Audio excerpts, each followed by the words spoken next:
पहा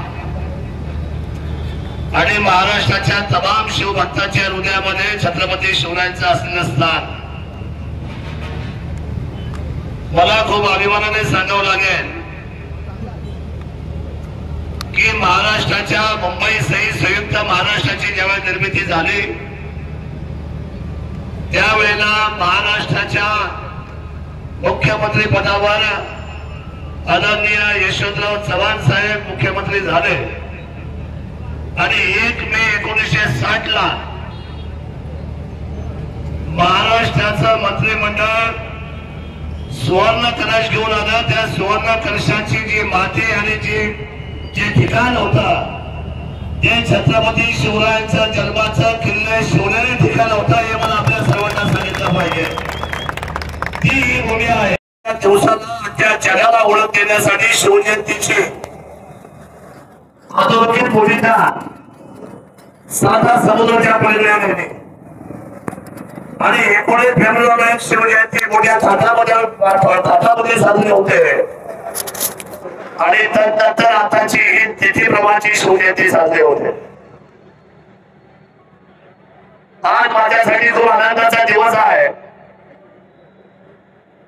गेले महिनाभर एक गोष्ट या राज्यामध्ये या महाराष्ट्राच्या कानाकोपऱ्यामध्ये शिव जन्मभूमीमध्ये एक गोष्ट मात्र सातत्याने सर्वांच्या स्क्रीनवर होती।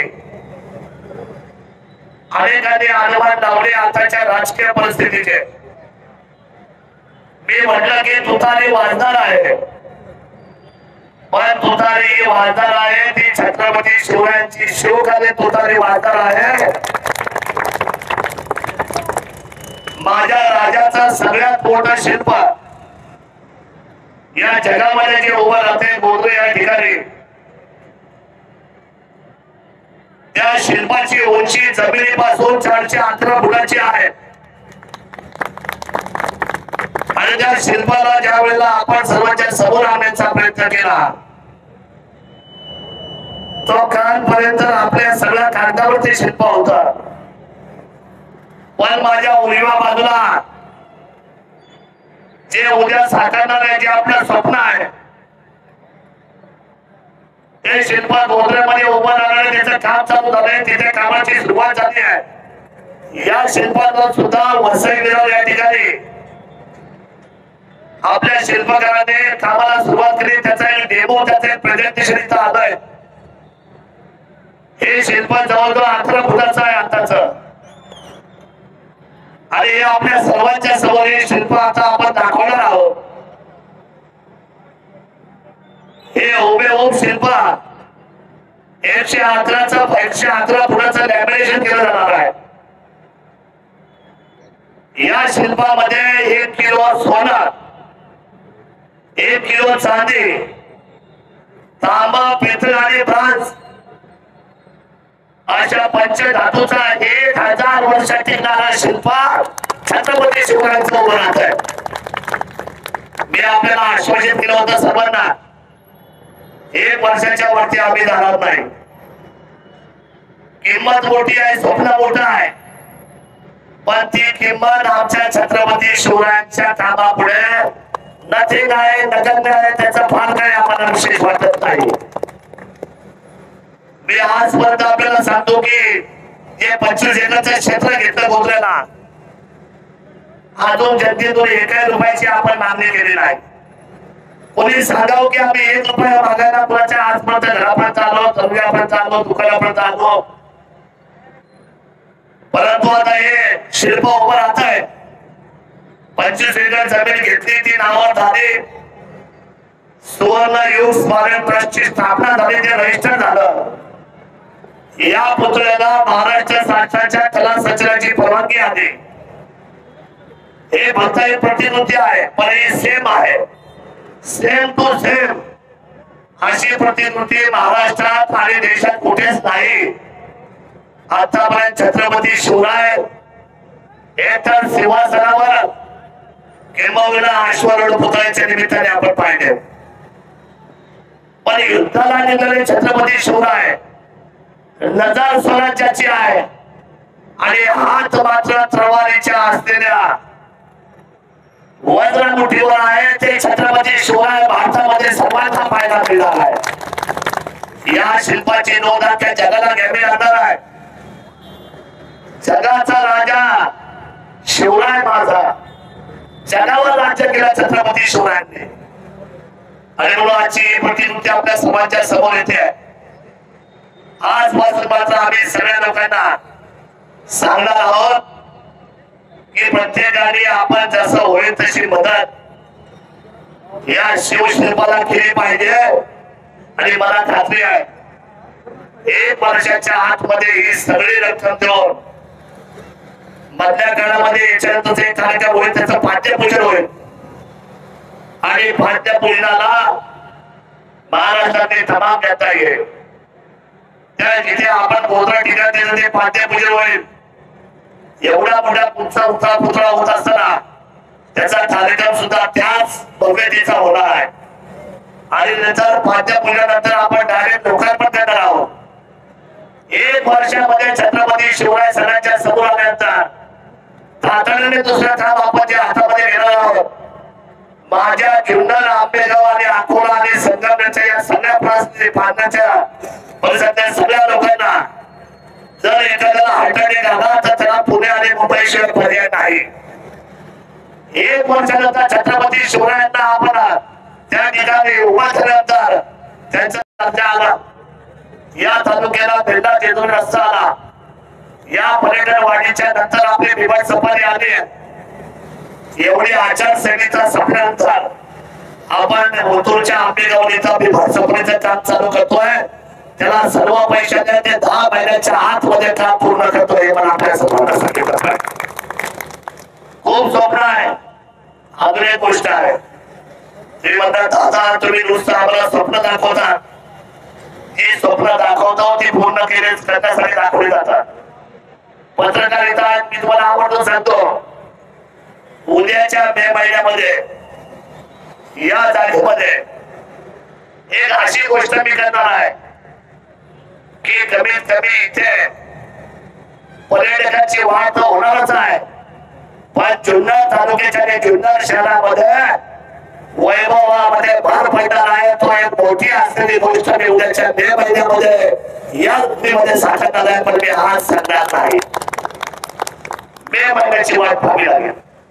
आज काय मार्च एंड होऊन जाऊ द्या, रामदास साहेब आहे एप्रिल फुल होऊन जाऊ द्या, नंतर आहे मेच्या अखेरी, मेच्या सरते शेवटी इथे एवढा जबरदस्त रोजगार पर्यटनाच्या निमित्ताने आम्ही साकारणार आहोत।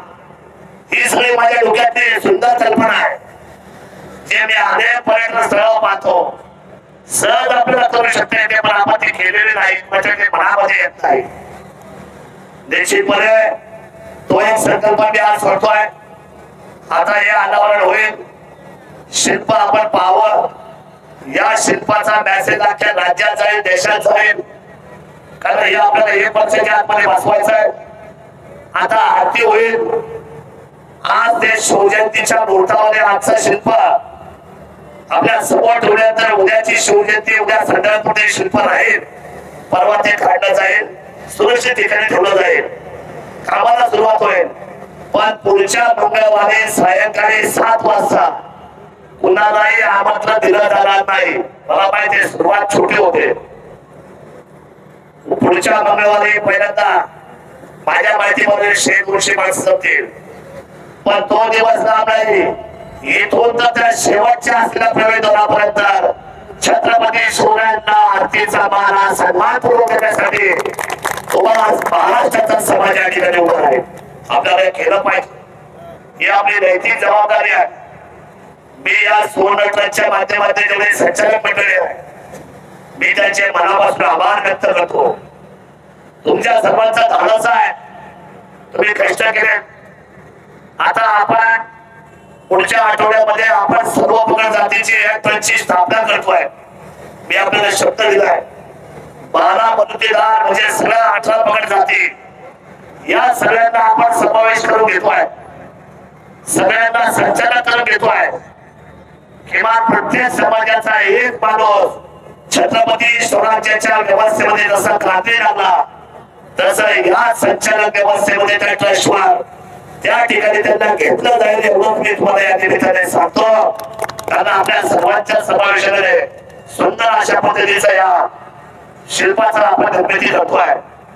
ज्या वेळेला सुवर्ण मंदिर होईल, सुवर्ण मंदिराच्या इथे छत्रपती शिवरायांच्या प्रसंगाचे सगळे त्यांच्या आयुष्यातले महत्वाचे सगळे प्रसंग हे लेझर शो येतील. आता सध्या जगामध्ये सर्वात चांगला लेझर शो हा सिंगापूरला आहे. सिंगापूरला कंपेअर करणारा लेझर शो आपण इथं आणणार आहोत. छत्रपती शिवरायांचे सगळे प्रसंग लेझर शो त्या ठिकाणी आपण 100% बोलूया. त्या ठिकाणी बोलणार आहे. 2 टायमाची आरती त्यावेळेला सुवर्ण मंदिर होईल.